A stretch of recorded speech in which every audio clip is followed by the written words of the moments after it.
Sa video na ito, matutuklasan mo ang isang simpleng pagkain sa gabi na nakatulong sa maraming senior na makatulog ng 6 na oras na tuloy-tuloy, hindi na nagigising bawat oras, walang sleeping pills, at walang mapanganib na side effects. Hindi ito teorya.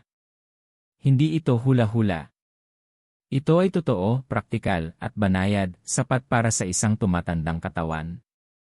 Kung ikaw ay 50, 60, 70, o kahit 80 taong gulang, at ganito ang itsura ng iyong gabi, makakatulog sandali, magigising ng 1 magigising ulit ng 3 at pagkatapos ay tititig na lang sa kisam hanggang umaga. Ang video na ito ay ginawa para sa iyo.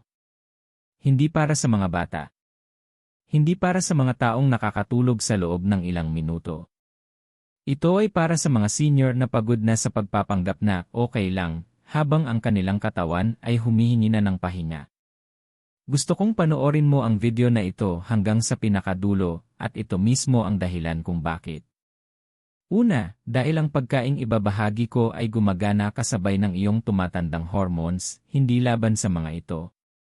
Ikalawa, dahil karamihan sa mga doktor ay hindi binabanggit ang simpleng solusyong ito, kahit matibay ang agham sa likod nito. Ikatlo, dahil isang maliit na pagkakamali sa paano o kailan mo kakainin ang pagkain ito ay maaaring tuluyang magpawalang bisa sa benepisyo, at ipapakita ko sa iyo kung paano ito iwasan. At panghuli, malapit sa dulo ng video, malinaw kong ipapaliwanag kung sino ang hindi dapat kumain nito sa gabi, para hindi mo mapahamak ang sarili mo sa maling paraan. Kaya pakiusap, huwag laktawan. Huwag mag-fast forward. Huwag isipin na alam mo na ito. Ang iyong tulog, alaala, at kalidad ng buhay ay nakasalalay sa kung ano ang maririnig mo ngayon.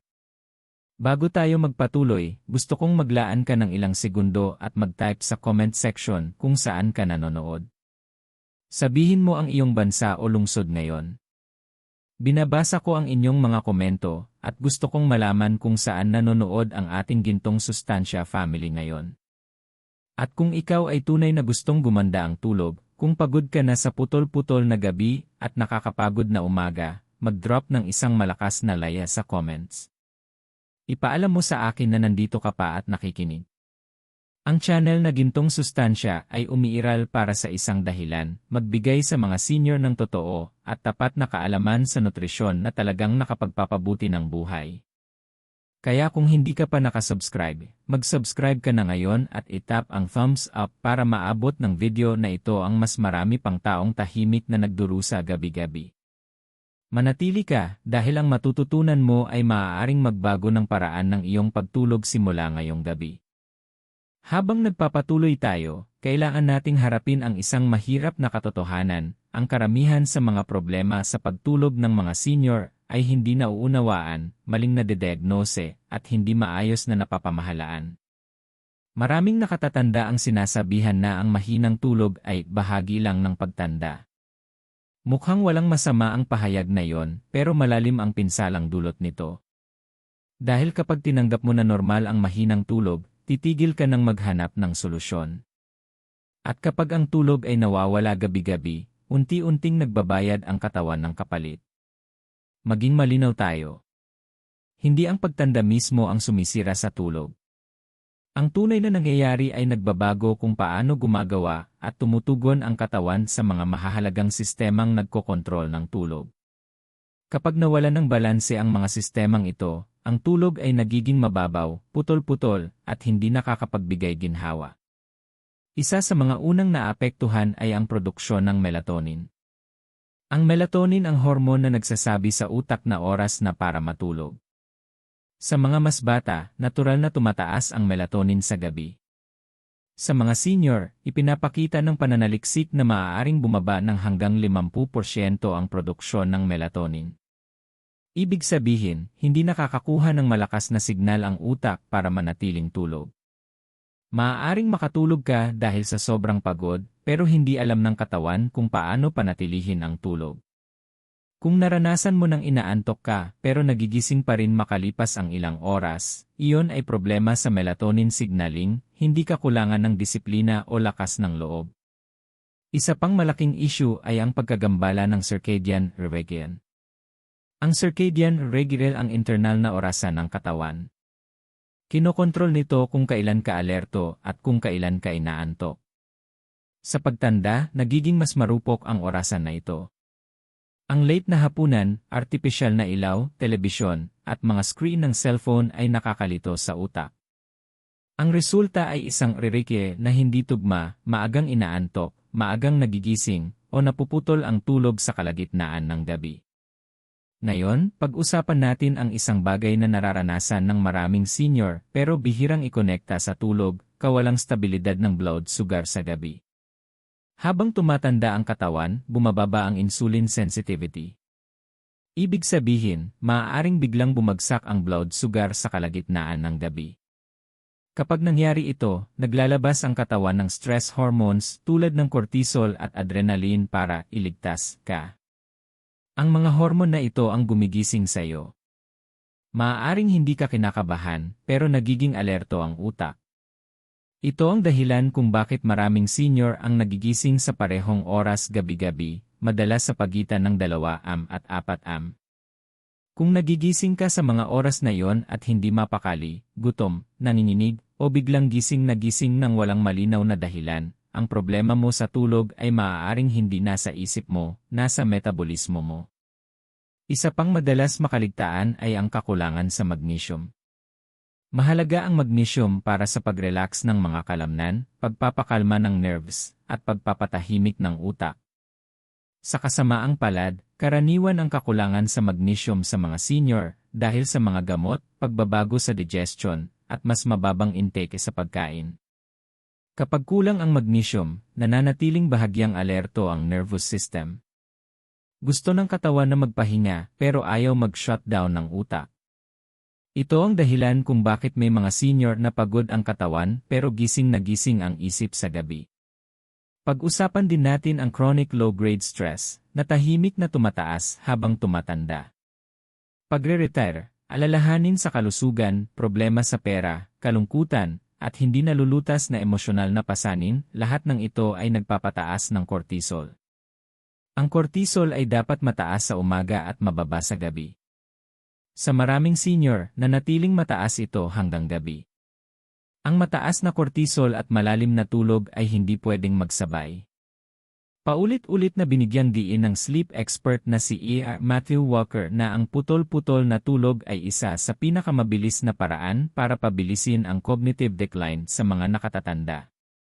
Kapag putol ang tulog, hindi epektibong nalilinis ng utak ang mga waste products. Sa paglipas ng panahon, tumataas ang panganib ng problema sa memorya at mga neurodegenerative na kondisyon. Ngayon, huminto muna sandali. Kung alin man dito ay pamilyar sa iyo, nagigising sa kalagitnaan ng gabi, alerto kapag dapat antok, pagod sa umaga, mag-type ng laya sa comments. Hindi ka nag-iisa at hindi mo kasalanan ito. Isa pang dahilan kung bakit lumalala ang tulog sa pagtanda ay ang pagbaba ng sleep pressure. Ang sleep pressure ay ang natural na pag-ipon ng pangangailangang matulog sa buong araw. Maraming senior ang nakakaidlip ng hindi sinasadya, matagal na nakaupo, o kaunti ang pisikal na aktibidad. Pinapababa nito ang sleep pressure sa gabi, kaya mas mahirap manatiling tulog ng tuloy-tuloy. Pero ito ang mahalagang punto na madalas napapalampas, wala sa mga problemang ito ang nangangahulugang sira na ang katawan mo. Ibig sabihin lang nito ay iba na ang suportang kailangan ng katawan mo ngayon kumpara noon. Dito nagiging makapangyarihan ang pagkain. Ang pagkain ay hindi lang gasolina. Ang pagkain ay nagpapadala ng kemikal na signal sa utak. Nakaapekto ito sa hormones, neurotransmitters, at stress responses.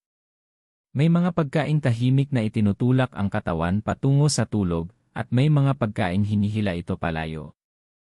Sa kasamaang palad, puno ang modernong dieta ng mga pagkaing nagpapataas ng blood sugar, sobra ang stimulation sa nervous system, at pumipigil sa produksyon ng melatonin lalo na sa gabi. Maraming senior ang kulang ang kinakain sa gabi o mali ang uri ng pagkain, kaya hindi nila namamalayan na inaanyayahan nila ang 2 am na paggising. Kung naranasan mo ng kumain ng maaga, matulog na gutom, at magising sa kalagitnaan ng gabi, hindi nagiging mahirap ang katawan mo, humihingi lang ito ng stability. Gusto kong sabihin ito ng malinaw dahil kailangang marinig, ang pag-asa lamang sa sleeping pills ay hindi inaayos ang mga ugat ng problema. Karamihan sa mga gamot sa pagtulog ay pinapatahimik ang utak pero hindi ibinabalik ang natural na istruktura ng tulog. Binabawasan ang deep sleep, pinipigil ang real sleep, at pinapataas ang panganib ng pagkahulog, pagkalito, at dependency, lalo na sa mga senior. Kung nakasubok ka na ng sleeping pills pero nagigising ka pa ring pagod, malabo ang isip, o hindi refreshed, mag-type ng maya sa comments. Napakakaraniwan ng karanasang iyon. Ang magandang balita ay ito, kapag sinusuportahan mo ang produksyon ng melatonin, pinapatatag ang blood sugar sa gabi, pinapakalma ang nervous system, at pinabababa ang cortisol sa gabi, maaaring gumanda ang tulog ng natural, kahit sa mas huling yugto ng buhay. At iyan mismo ang dahilan kung bakit epektibo ang simpleng pagkain sa gabi na tinatalakay natin sa video na ito para sa mga senior. Hindi nito pinipilit ang tulog. Nililikha nito ang mga kondisyong kailangan ng katawan mo para manatiling tulog. Kung may halaga sa iyo ang mga natutunan mo hanggang dito, itap ang thumbs up at tiyaking nakasubscribe ka sa gintong sustansya. Ang channel na ito ay narito para magbigay sa iyo ng kaalamang nirerespeto ang katawan mo, ang edad mo, at ang dignidad mo. Manatili ka. Ngayon, dumiretso tayo sa pinakaugat ng usapan, dahil dito nagsisimulang magkaroon ng malinaw na kahulugan ang lahat. Ang dahilan kung bakit maraming senior ang nahihirapan sa pagtulog ay hindi dahil kulang sila sa disiplina, at hindi dahil bumibigay na ang katawan nila, kundi dahil kulang ang katawan nila ng tamang signal sa gabi. At isa sa pinakamakapangyarihan at natural na paraan para magpadala ng mga signal na ito ay sa pamamagitan ng pagkain. Ang simpleng pagkain sa gabi na tinutukoy natin ay ang nilagang o steamed na kamote, sweet potato. Sa unang dinig, maaaring mukhang masyadong karaniwan ito.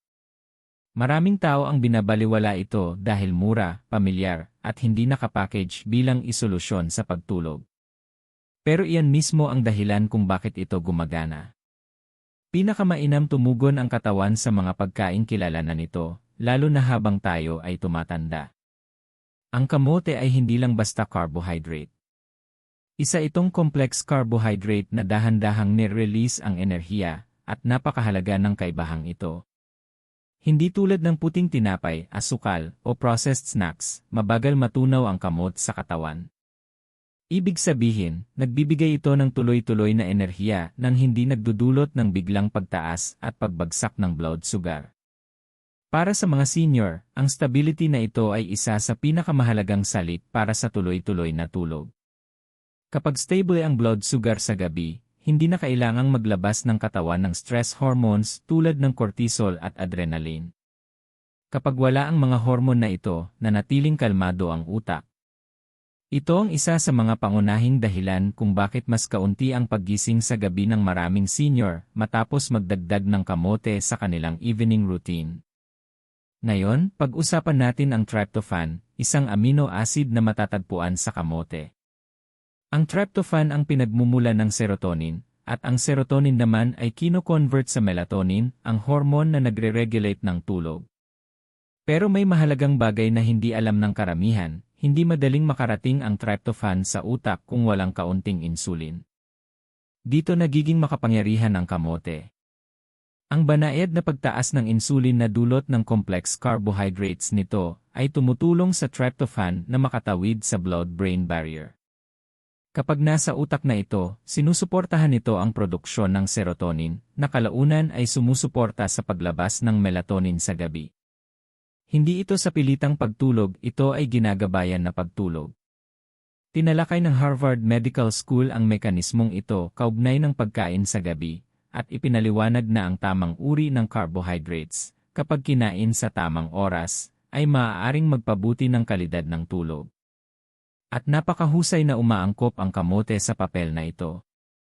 Isa pang mahalagang nutrisyon sa kamote ay ang magnesium.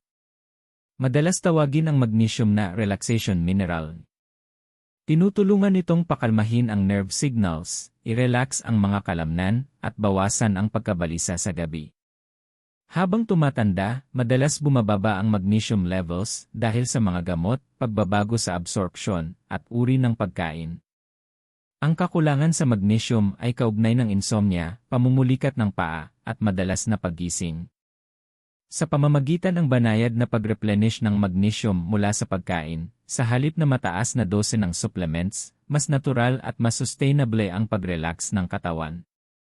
Maraming senior ang nakakapansin ng mas kaunting pamumulikat at pag-ikot-ikot sa kama kapag regular na kumakain ng kamote sa gabi. Mayaman din ang kamote sa potassium, na tumutulong sa muscle relaxation at nerve communication. Ang tensyon, panginginig, o pamumulikat ng kalamnan sa gabi ay maaaring makaputol ng tulog kahit hindi tuluyang magising ang isip. Tumutulong ang potassium na bawasan ang panganib na ito, kaya mas panatag at hindi gumagalaw ang katawan sa buong gabi. Mayroon din itong vitamin E6, isa pang mahalagang sangkap. Ang vitamin E6 ay direktang kasangkot sa pag-convert ng tryptophan sa serotonin. Kapag kulang ang E6, hindi epektibo ang daan ng sleep hormones. Ang kamote ay nagbibigay ng E6 sa paraang banayad sa tiyan, lalo na para sa mga senior na may sensitibong digestion. Isa sa mga dahilan kung bakit angkop ang kamote para sa mga nakatatanda ay ang kadalian nitong tunawin. Kapag nilaga o steamed, ito ay malambot, madaling nguyain, at madaling tunawin.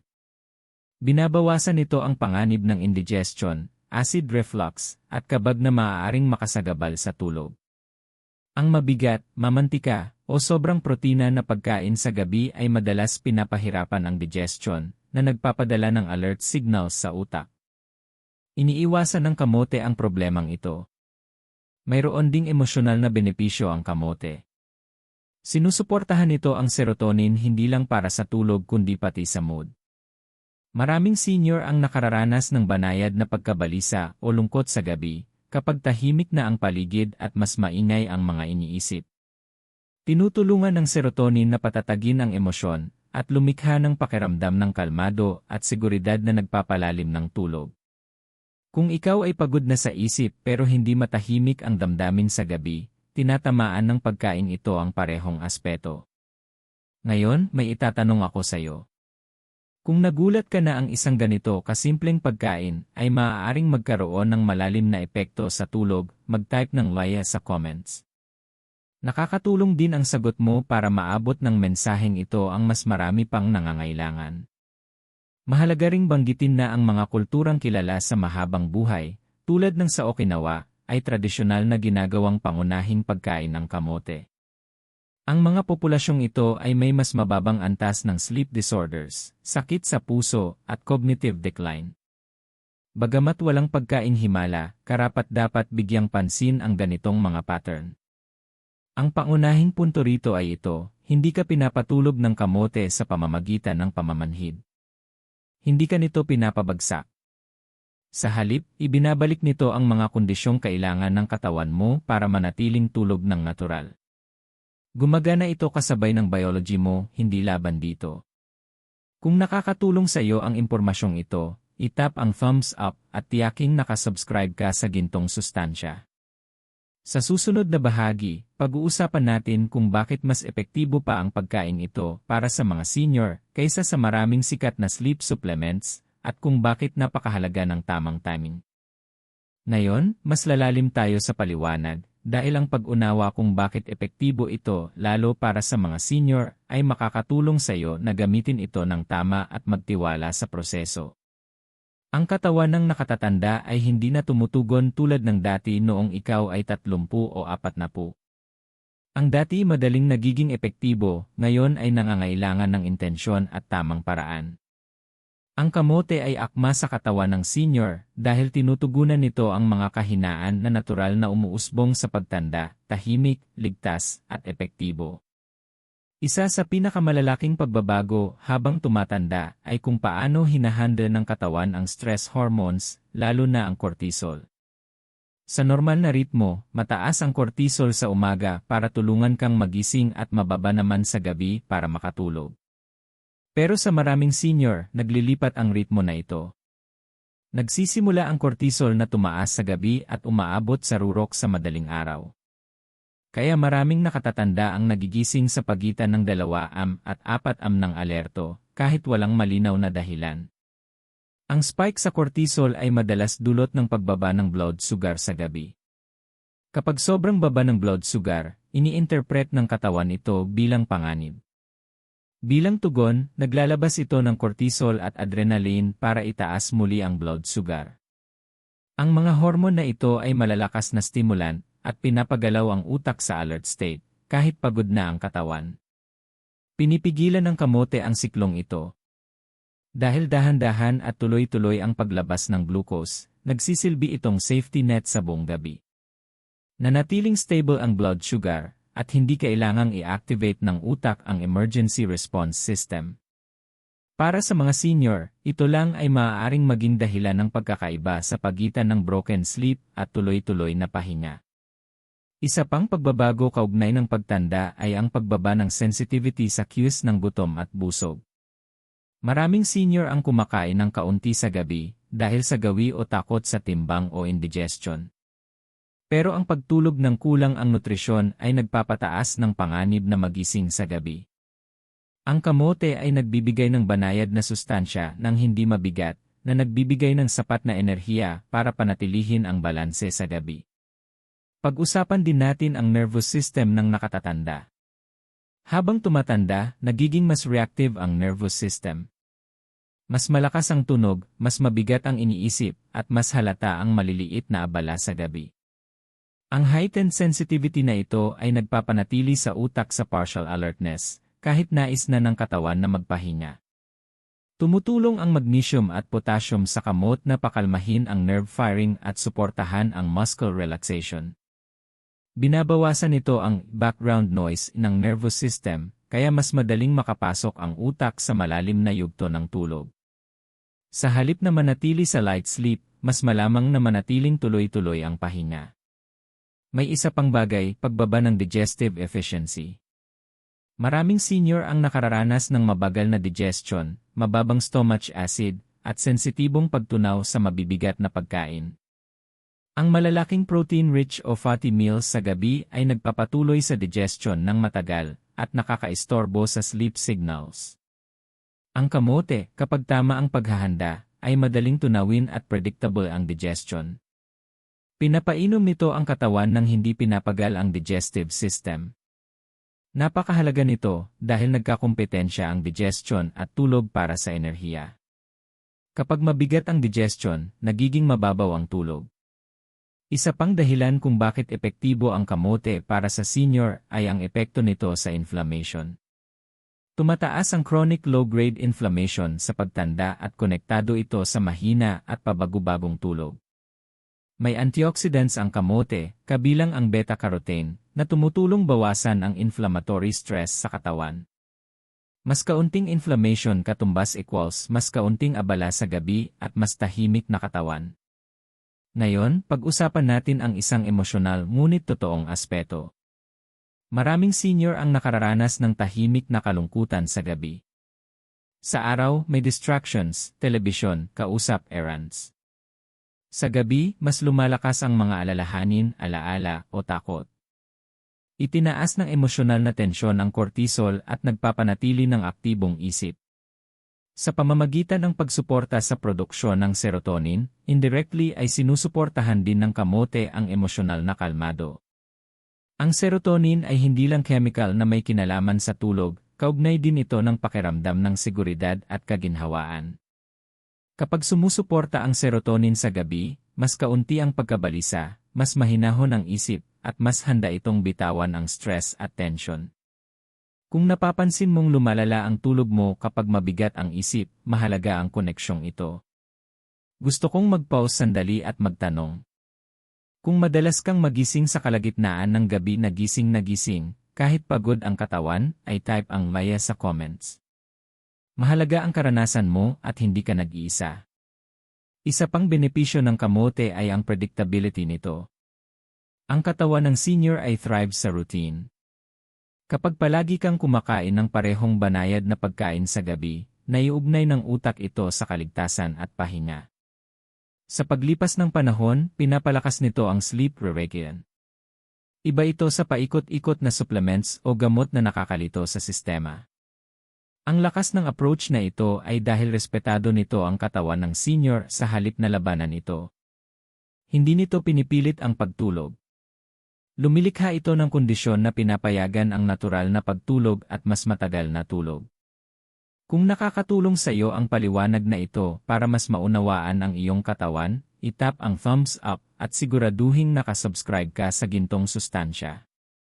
Lahat ng ibinabahagi natin dito ay ididisenyo para tulungan kang mabuhay ng mas may pahinga, kalinawan, at kapayapaan. Susunod, pag-uusapan natin ang eksaktong paraan ng paghahanda at timing ng pagkain na ito, dahil kahit ang healthy food ay maaaring mabigo kung hindi tama ang paggamit. Manatili ka, napakahalaga ng susunod na bahagi. Ngayon, kailangan nating huminahon at mag-focus dahil ang bahaging ito ang magtatakda kung talagang makakatulong sa iyong pagtulog ang pagkain na ito o kung kusang gagawa ito ng kontraepekto.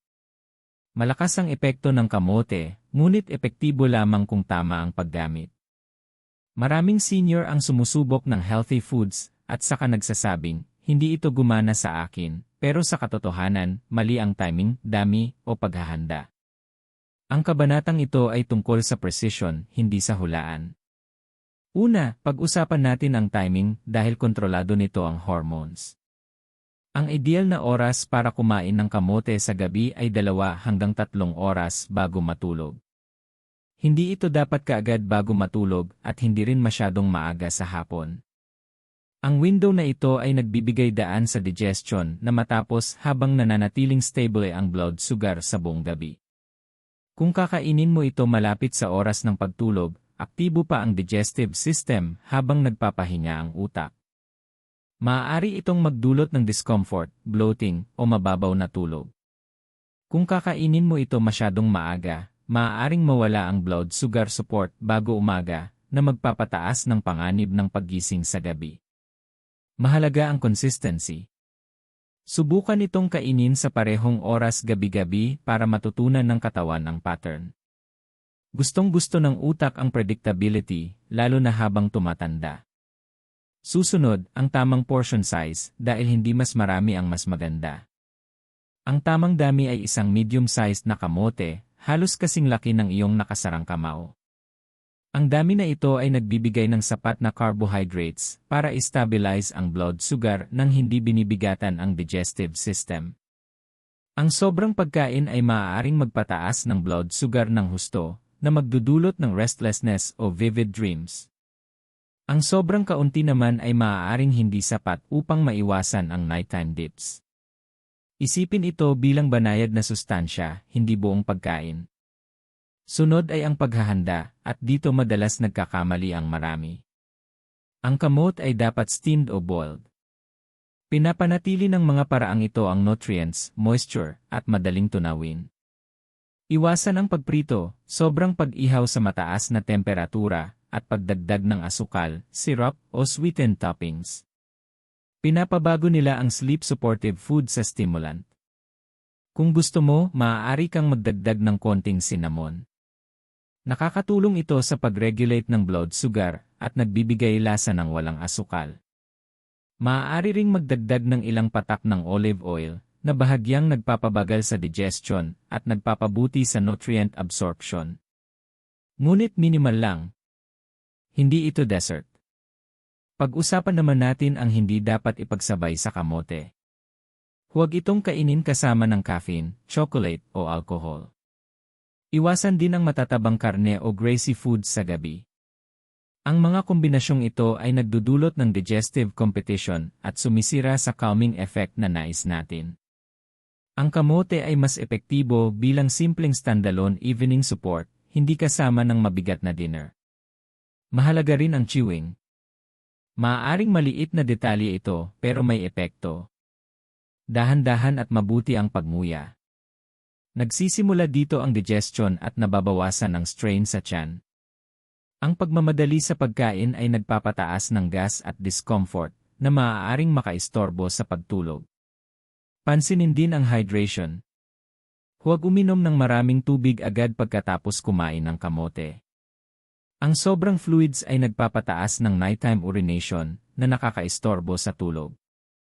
Uminom ng kaunti kung kailangan, ngunit iwasan ang mabigat na pag-inom bago matulog. Tungkol sa individual sensitivity. Iba-iba ang reaksyon ng katawan. May senior na mas maganda ang pakiramdam kung kamote lang ang kakainin. May iba namang mas okay kung may konting protein, tulad ng ilang kutsara ng plain yogurt o kaunting nuts mas maaga sa gabi, hindi bago matulog. Ang susi ay obserbahan ang katawan at i-adjust ng banayad. Tandaan ito, hindi ito isang overnight miracle. Kailangan ng katawan ng repetition para magtiwala sa bagong routine. Subukan ng 5-7 gabi ng tuloy-tuloy bago husgahan ang resulta. Madalas, unang nakikita ang pagbabawas ng paggising, sa kasusundan ng mas mahahabang tulog. Kung sumusunod ka at seryoso, ay type ang maya sa comments. Mahalaga ang commitment mo. Mga karaniwang pagkakamali na nakakansela sa benepisyo. Kamot na kinain masyado huli. Pagdagdag ng asukal. Sobrang pagkain. Pag-scroll sa phone sa maliwanag na ilaw pagkatapos kumain. Lahat ng ito ay nababawasan ng epekto. Ang exposure sa liwanag ay sumusupil sa melatonin na binabaligtad ang nagawa mo sa pagkain. Kaya pagkatapos kumain, dim the lights. Ipakita sa katawan na nagwawakas na ang araw.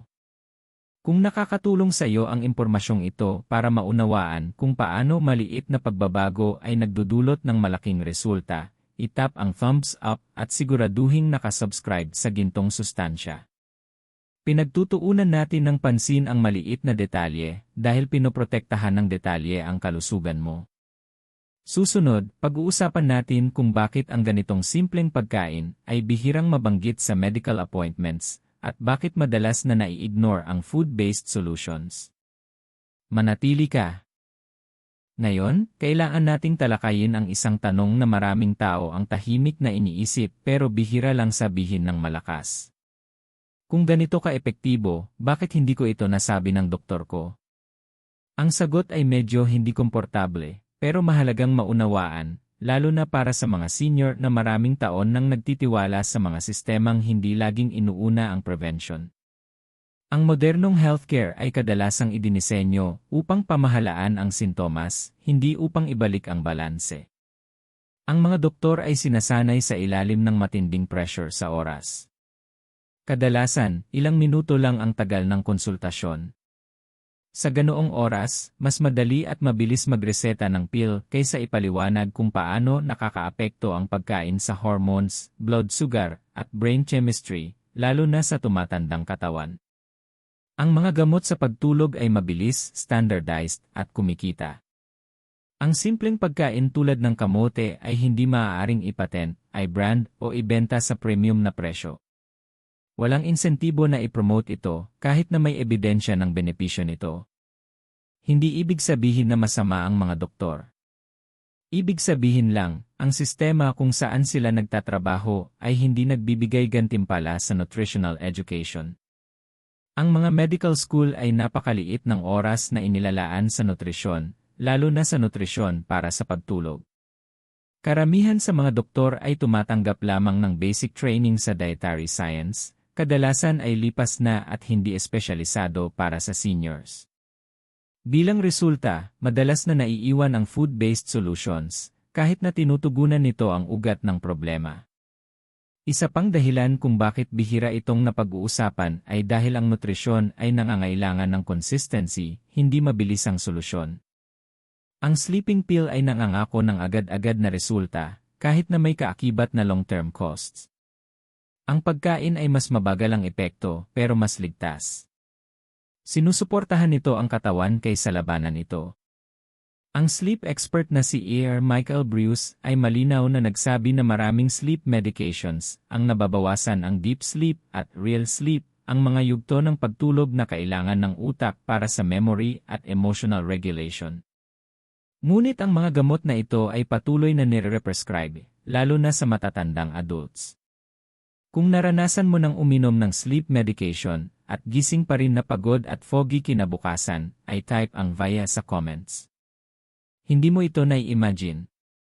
Isa pang dahilan kung bakit binabaliwala ang food-based sleep support ay dahil personal responsibility ang kailangan. Kailangan mong obserbahan ang katawan, ayusin ang habits, at manatiling consistent. Hindi ito akma sa sistemang idinisenyo para sa quick transactions. Ngayon, pag-usapan natin ang mas malalim cultural wisdom. Sa maraming tradisyonal na kultura, ang pagtulog ay sinusuportahan sa pamamagitan ng pagkain, routine, at religion. Sa Okinawa, kung saan ang kamote ay staple food ng maraming henerasyon, ang mga elders ay kadalasang may mas mahusay na kalidad ng tulog hanggang sa pagtanda. Hindi sila umaasa sa pills. Umaasa sila sa patterns na epektibo. Ngayon, unti-unti nang nahuhuli ng agham ang alam na ng tradisyon. Pero sa modernong buhay, hiwalay ang pagkain sa function. Kumakain tayo para sa convenience, hindi para sa biological timing. Kumakain tayo ng asukal sa gabi at nagtatanong kung bakit gising tayo ng restless.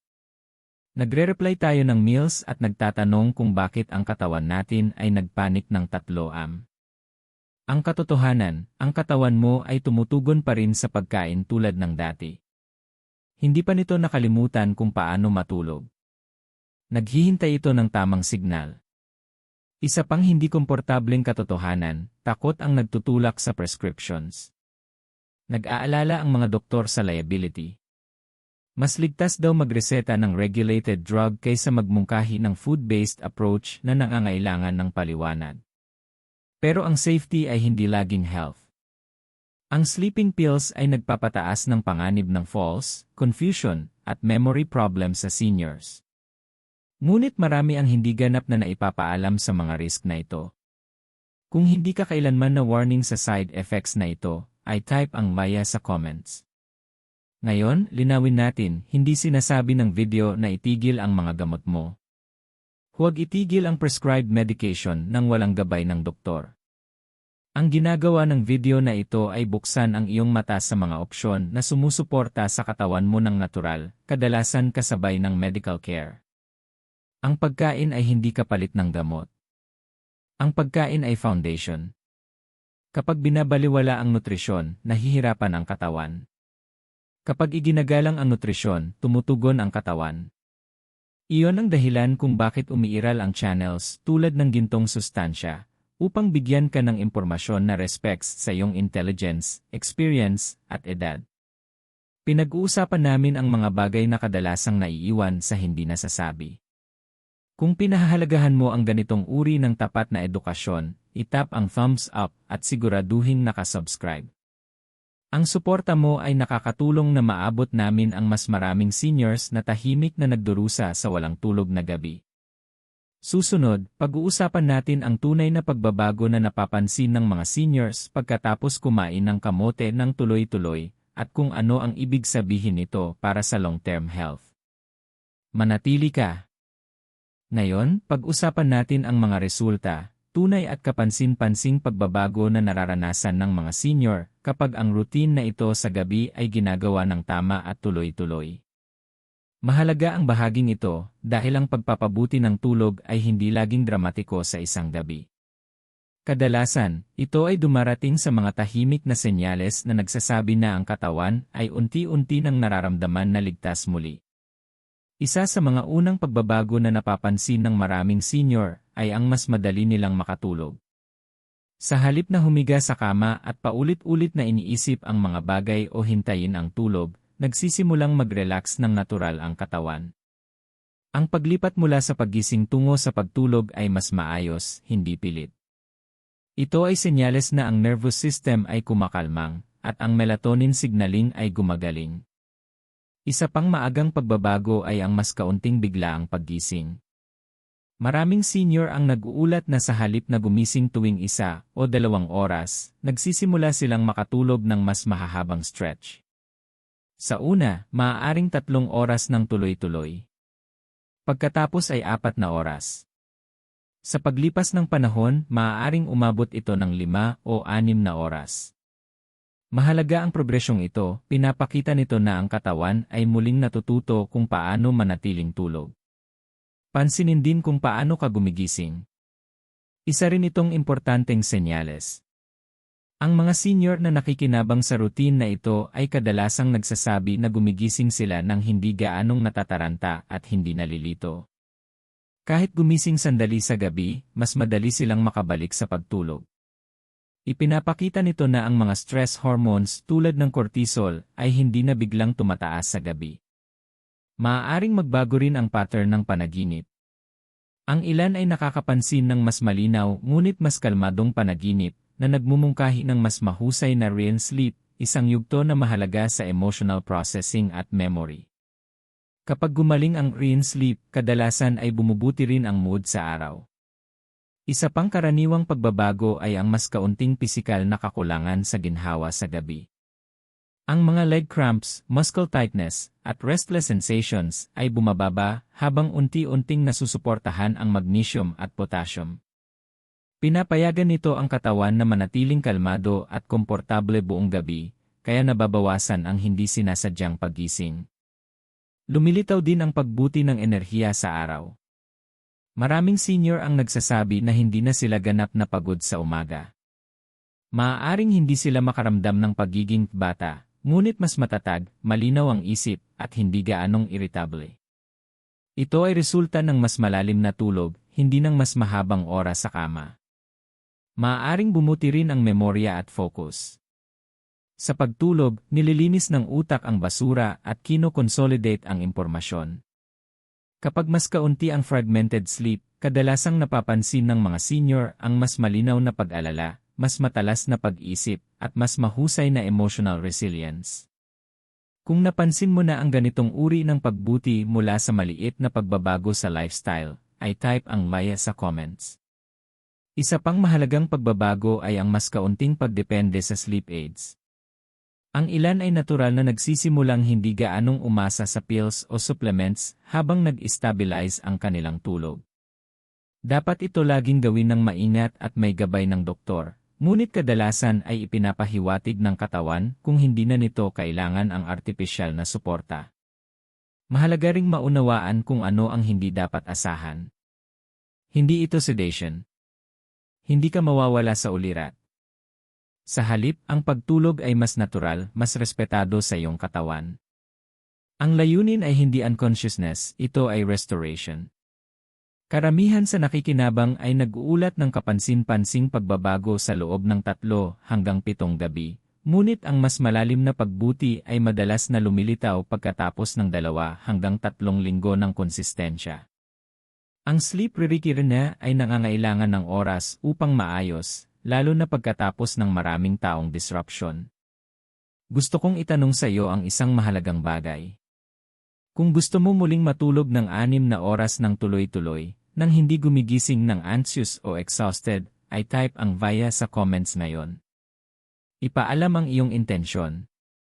Intindihin din na ang progreso ay maaaring dumarating ng pabangga. May ilang gabi na mas maganda kaysa sa iba. Hindi ibig sabihin na nabibigo ang approach. Ibig sabihin nito ay ina-adjust ng katawan. Manatiling consistent. Kung nagbibigay pag-asa ang bahaging ito sa iyo, itap ang thumbs up button at siguraduhing nakasubscribe sa gintong sustansya. Malakas ang pag-asa kapag nakaugat sa kaalaman.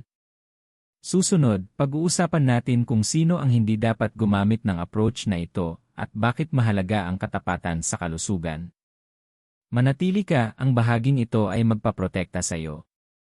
Ngayon, kailangan nating magpabagal at magsalita ng buong katapatan, dahil hindi lahat ng solusyon ay para sa lahat, at ang tunay na edukasyon ay laging may kasamang malinaw na hangganan.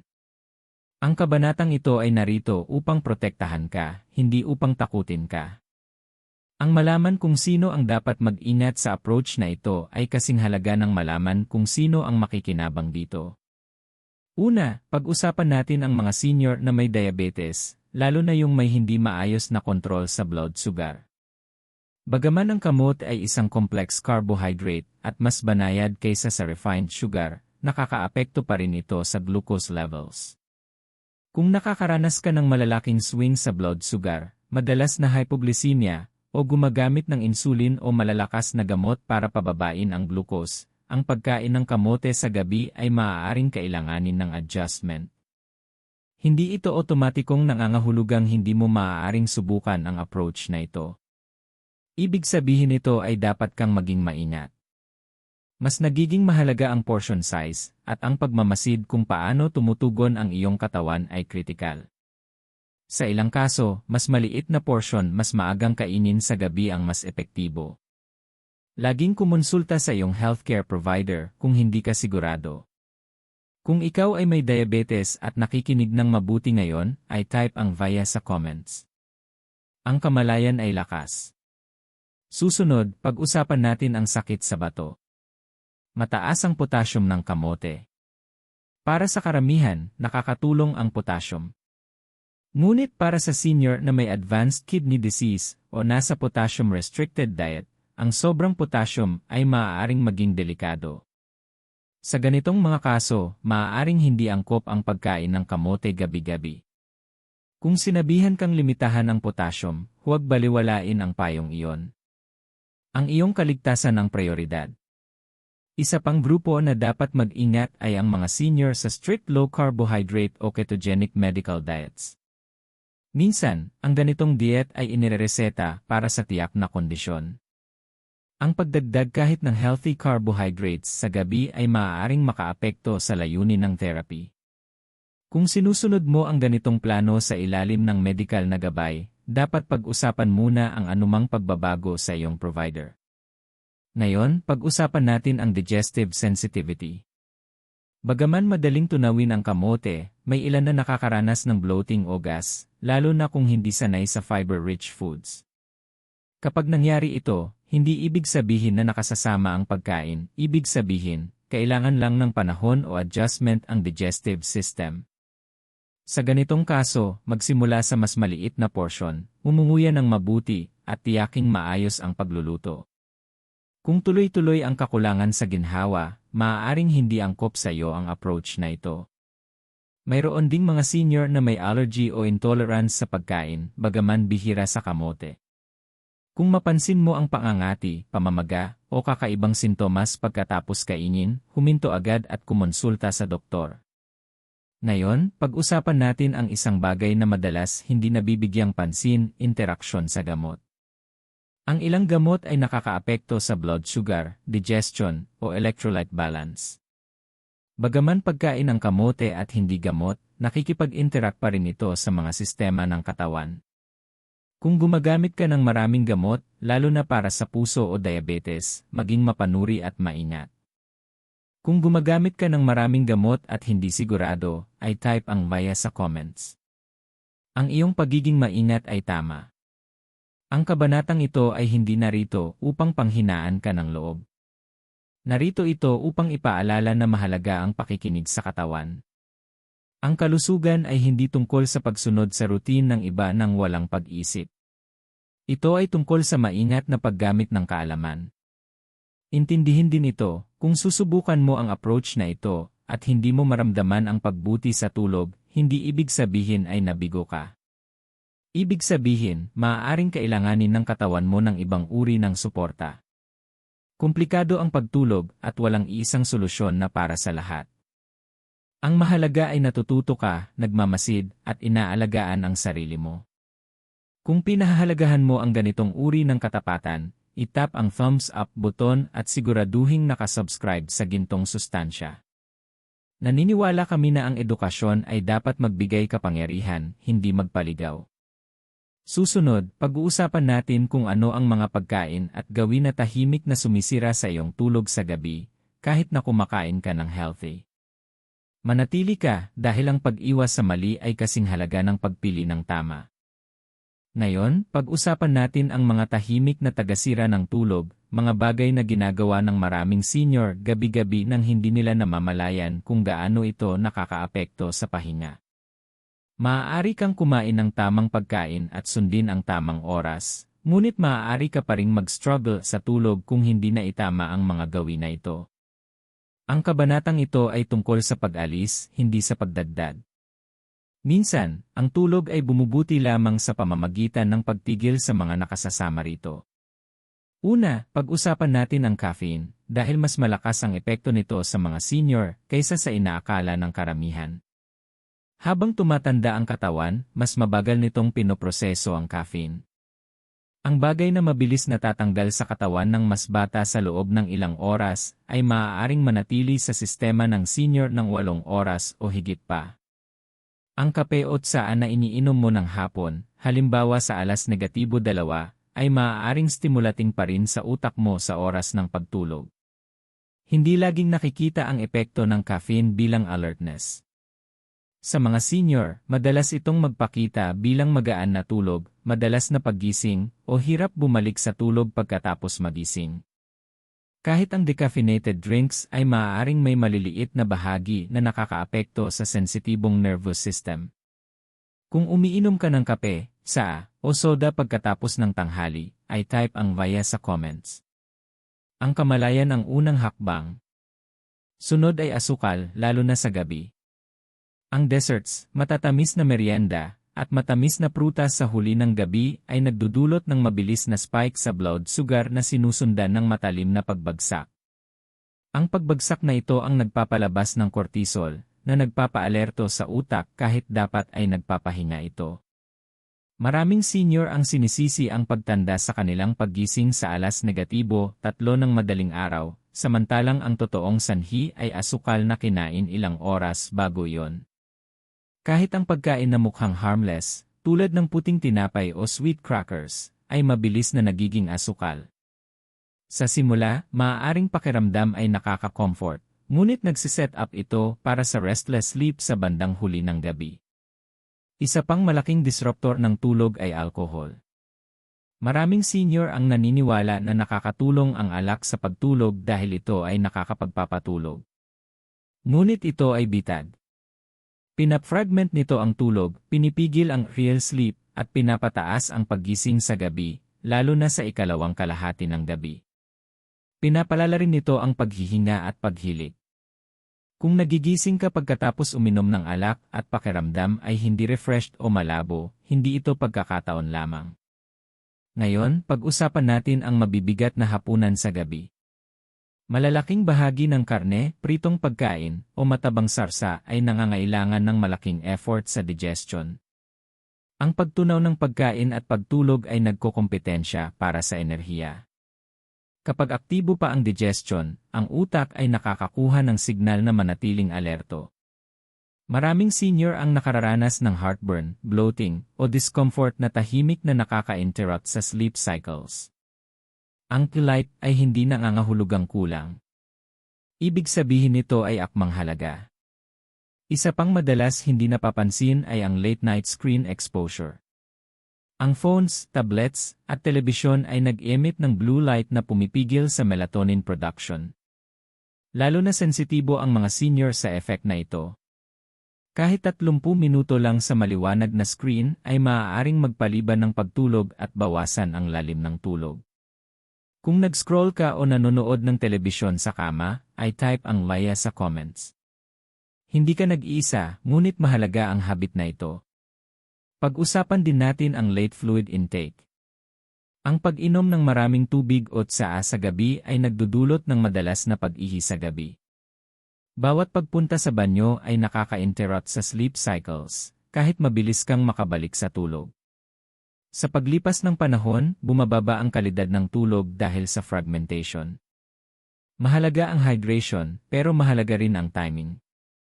Isa pang subtil na disruptor ay ang emotional stimulation sa gabi. Ang panonood ng nakakabagabag na balita, pakikipag-usap sa stressful na usapan, o pagbabalik-tanaw sa mga alalahanin ay nagpapanatili ng mataas na cortisol. Hindi makalipat sa deep sleep ang utak kapag nakikita nitong may panganib o emergency. Ang gabi ay dapat magsignal ng kaligtasan, hindi alertness. Kung napapansin mo na ang ilan sa mga gawin na ito ay nangyayari sa iyo, ay type ang via sa comments. Ang pagkilala ay hindi paghuhusga, ito ay empowerment. Ang pangunahing mensahe ng kabanatang ito, ang oras ng gabi ay hindi neutral. Ito ay naghahanda sa katawan para sa tulog o tahimik na sinisira ito. Kapag inalis mo ang mga disruptor na ito, mas malakas ang epekto ng mga supportive food tulad ng kamote. Kung nakakatulong ang kabanatang ito upang mas malinaw mong makita ang routine mo, i-tap ang thumbs up button at siguraduhing nakasubscribe sa Gintong Sustansya. Nakatuon kami sa real-life changes na nagpoprotekta sa iyong tulog. Susunod, pag-uusapan natin ang mas malalim na aspeto, ang emotional side ng tulog at kung bakit nagiging mas marupok ang pahinga habang nagbabago ang buhay. Manatili ka.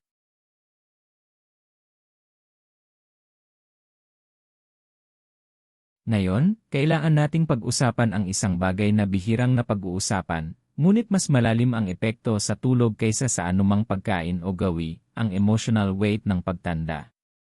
Ang kabanatang ito ay hindi tungkol sa nutrisyon o routines. Ito ay tungkol sa nangyayari sa loob mo kapag namamatay ang ilaw at tahimik ang mundo. Maraming senior ang hindi natatakot sa kamatayan. Ang takot nila ay ang gabi. Ang mahabang oras ng kadiliman kung kailan pagod na ang katawan, ngunit ayaw magpahinga ng isip. Ang katahimikan ay mabigat. Lumilitaw ang mga alaala. Lalong tumitindi ang mga alalahanin. Ang mga pagkawala ay mas nararamdaman. Ang tulog ay nagiging marupok hindi dahil hindi makapagpahinga ang katawan, kundi dahil masyadong mabigat ang dala ng puso. Sa araw, nakakatulong ang distractions. Mga usapan, telebisyon, errands, at responsibilidad ay nakakapagpalihis ng isip. Sa gabi, nawawala ang distractions. Ang utak, lalo na ang tumatandang utak, ay nagiging masensitibo sa emotional signals. Ang hindi nalutas na stress, loneliness, grief, o takot ay tahimik na nagtataas ng cortisol. Nanatiling alerto ang katawan dahil nararamdaman nitong may panganib. Ito ang dahilan kung bakit maraming senior ang nagsasabi, pagod ako buong araw, pero pagdating ng gabi, hindi ako makatulog. Hindi ito kabiguan ng disiplina. Ito ay nervous system na hindi nakakaramdam ng sapat na kaligtasan para magpahinga. Ang tulog ay nangangailangan ng tiwala. Dapat tiwala ang utak na walang kailangan agad na atensyon. Habang nagiging mas hindi tiyak ang buhay, pagbabago sa kalusugan, pagbabago sa independensya, pagkawala ng mahal sa buhay, maaaring humina ang pakiramdam ng kaligtasan. Tumutugon ang utak sa pamamagitan ng bahagyang paggising, kahit ang katawan ay nananabik sa pahinga. Ito ay hindi kahinaan. Ito ay biology. Mayroon ding emotional na sakit ng pakiramdam na nakalimutan. Maraming senior ang pakiramdam ay invisible. Ang kanilang mga pinagdadaanan ay minamaliit. Ang pagod ay itinuturing na normal na pagtanda. Ito ay lumilikha ng tahimik na sama ng loob at lungkot na dinadala ng katawan sa gabi. Kung naranasan mo na ang pakiramdam ng pagiging nag-iisa sa problema sa tulog, ay type ang Maya sa comments. Nakikita ka dito. Isa pang emotional factor ay ang takot sa susunod na araw. Mga alalahanin tungkol sa kalusugan, appointments, pera, o pagiging pabigat sa iba ay lumilitaw sa gabi. Nagsisimula ang utak magplano, mag-reply, at mag-anticipate. Ang mga pag-isip na ito ay nag-activate ng stress response na nagpapahirap sa deep sleep. Ito ang dahilan kung bakit ang mga solusyon sa tulog na hindi kinikilala ang emotional health ay madalas nabibigo. Hindi mo mapipilit ang tulog kapag ang nervous system ay nasa mode ng self-protection. Ngayon, dito pumapasok ang pagkain na tinalakay natin kanina. Ang kamote ay sumusuporta sa serotonin, na hindi lamang kemikal para sa tulog, kundi konektado rin sa emotional stability at pakiramdam ng katahimikan. Kapag sinusuportahan ang serotonin sa gabi, ang isip ay nagiging mas kalmado. Humihinto ang mabilis na pag-iisip. Natatanggap ng katawan ang tahimik na mensahe, sapat na kang ligtas para magpahinga. Hindi nito tinatanggal ang emotional pain, ngunit pinapalambot nito ang epekto nito sa gabi. Ang routine ay nagiging emotional medicine rin. Ang paulit-ulit na banayad na evening ritual, paggamit ng parehong calming food, pagdidim ng ilaw, paghahanda sa pahinga, ay lumilikha ng predictability. Ang predictability ay nagsasabi sa nervous system na wala nang di inaasahang darating. Sa paglipas ng panahon, bumababa ang nighttime alertness. Gusto kong marinig mo ito ng malinaw, ang pangangailangan ng tulong sa pagtulog ay hindi nangangahulugang nabigo ka. Ibig sabihin, ikaw ay tao, at nabuhay ka ng sapat upang magdala ng tunay na bigat. Kung ang kabanatang ito ay tumutugon sa iyo, ay type ang via sa comments. Hayaan ang iyong boses na maging bahagi ng espasyong ito. Ang tulog ay hindi lamang tungkol sa pahinga. Ito ay tungkol sa dignity. Ito ay tungkol sa pagpapahintulot sa iyong sarili ng kapayapaan pagkatapos ng dekada ng responsibilidad, sakripisyo, at resilience. Karapat-dapat kang magkaroon ng gabing hindi parang laban. Kung nakakaaliw ang mga salitang ito sa iyo, itap ang thumbs up button at siguraduhing nakasubscribe sa Gintong Sustansya. Ang channel na ito ay narito upang suportahan hindi lamang ang iyong katawan, kundi ang iyong buong pagkatao.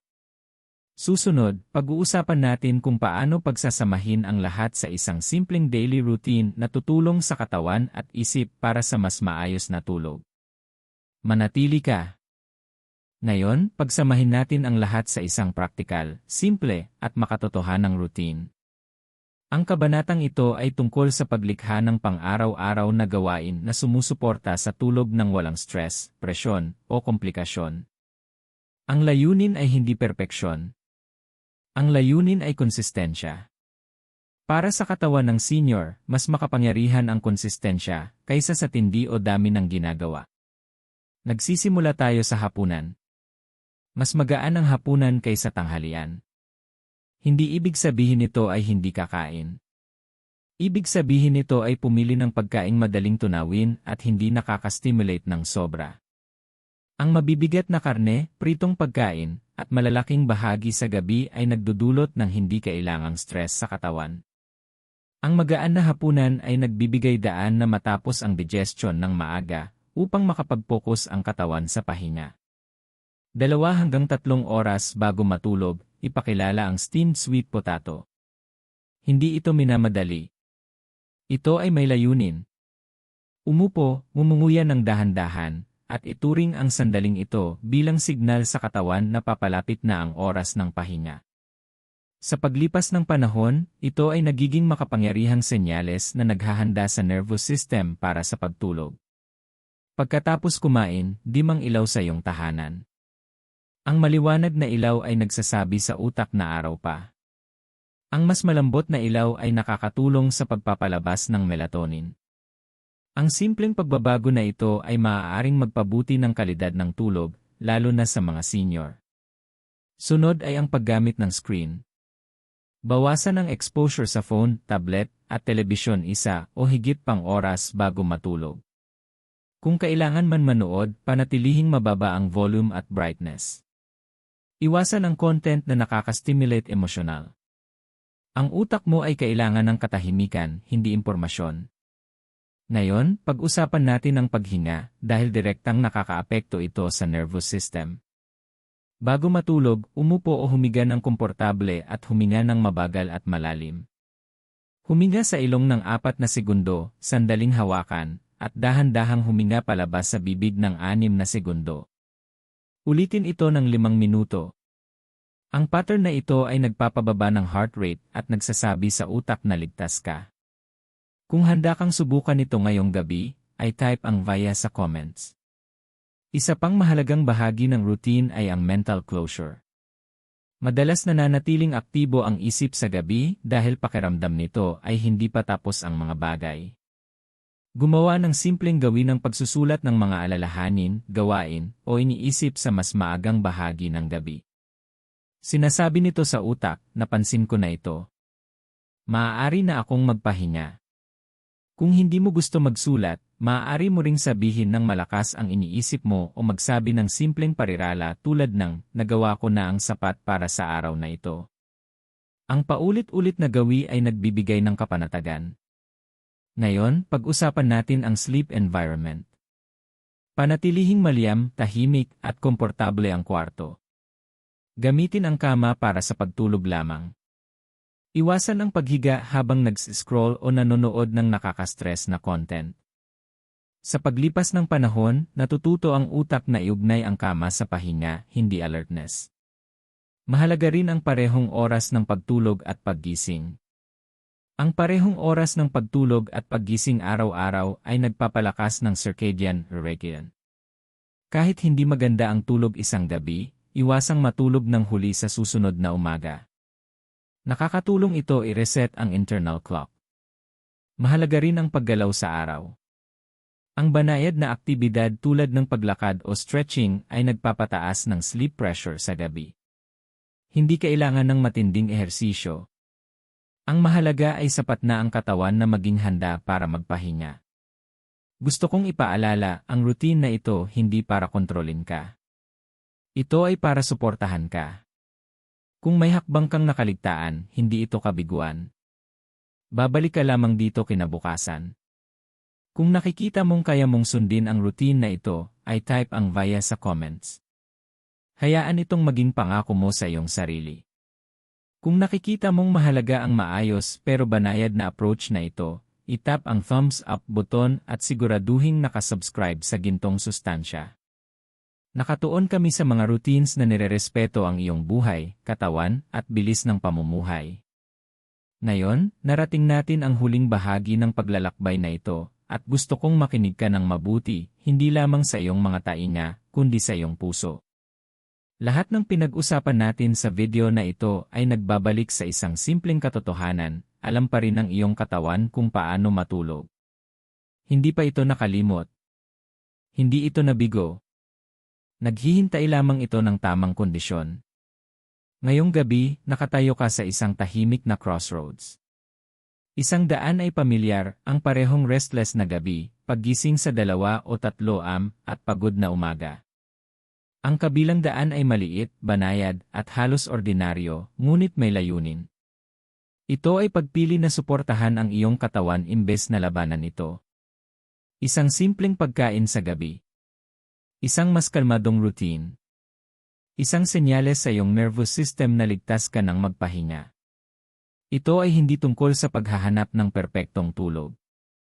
Ito ay tungkol sa pagbabalik ng kapayapaan.